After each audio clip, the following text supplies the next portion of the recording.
there are about 4,000 religions in the world. There are about 4,000 religions in the world. I want us to discuss about the only religion that God chose. But I want to teach in my native language so that I can explain myself better.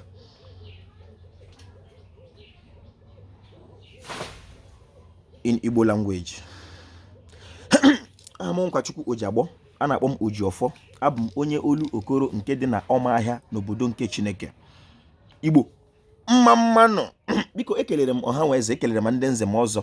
Ekelere m ndị dibịa na-agba aja, ma ndị na-agba afa, ma ndị mgbọrọgwụ ma mkpa akwụkwọ. Oji Ofo kelere, asị m ihe onye echiri ya zere. Biko achọrọ m ka anyị mara n'okwu Igbo ole okpukperechi nke Chineke họrọ.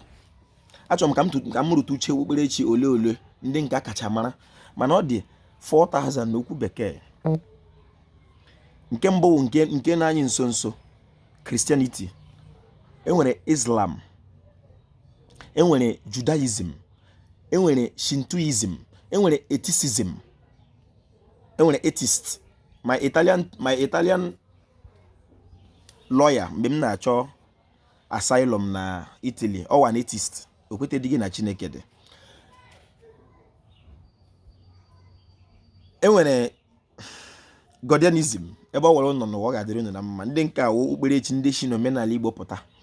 Mana kedu okpukperechi nke Chineke họrọ nọ nke kacha mma, nọ nke ọ kacha were, nọ ndị kacha ekwu eziokwu? Achọrọ m ka ụwa niile, onye ọbụla na-anụ olu Oji Ofo mara n'ụbọchị nke taa na onweghị okpukperechi Chineke họrọ. Ihe ọ bụla mmadụ kpọrọ obodo kpọrọ Chineke na obodo nna ha, ọ ga-aza ha ma ha kpọọ ya n'aka ọcha. Onweghị ebe Chineke wu ọbịa ya inye. Ọ bụghị ndị Igbo kọwara onye China na o nwere ihe dịka Chineke. Ọ bụghị onye England kọwara onye Russia na Chineke dị. Chineke anọrọ n'anya abịa, anya amapụtala amata. Mana onye ọbụla chọtara Chineke, chọtara ụzọ Chineke n'otu ya nwa chere ka mma, ọ ga-esi kpere Chineke ka nka. Echekwana gị m na o nwere okpukperechi ọwụla asị gbuo. Thou shalt not kill, ọwụ ndị ọcha gwara ndị Igbo. Ndị nna anyị amara na Igbo mmadụ na ọwa arụ nọ njọ. Ọ bụghị omenala anyị n'Igbo. Ka m laghachi azụ ụmụnna. Abụ m onye olu okoro nke dị n'Ọmahịa n'obodo nke Chineke. Anyị eteela. Ndị nna m ekweteghị na Chineke wee ọbịa, ya na m ekwu ya kwa ụbọchị. Ihe anyị kpọrọ eluigwe bụ na-achị gị, onye ọbụla na-agba ọsọ ịgawo eluigwe te. Mpụtara ụwa anụ ya.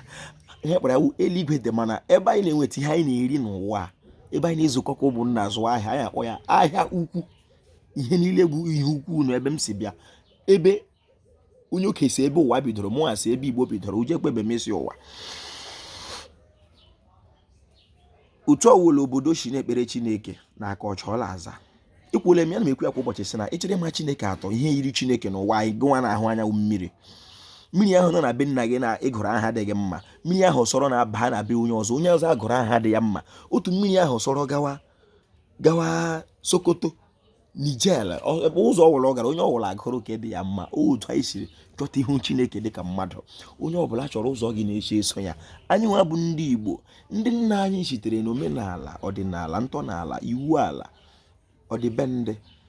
Ihe anyị gakwuru ịkwanyere ya ugwu, kpere Chineke na otu Chukwu si kee ha, otu ha si mata.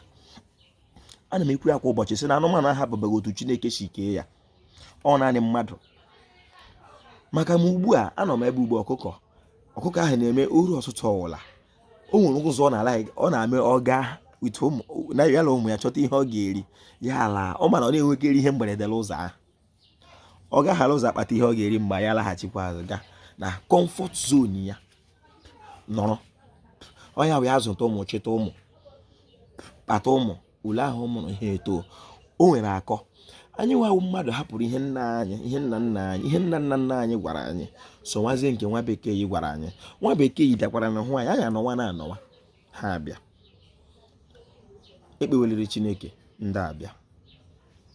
Ị bụrụ onye Igbo, ịhụ Godian religion, ndị gara akụzitụrụ gị otu o si dị na mbụ, asị gị ka emee ya ugbu a otu esi eme ya na mbụ. Asị ndị Igbo mee ya ugbu otu esi eme ya na mbụ, olee ihe unu ga-eme? Ọ bụ ajụjụ dịrị mụ na gị. Ọ ga-adịrị Igbo la mma. Igbo Mmammanu.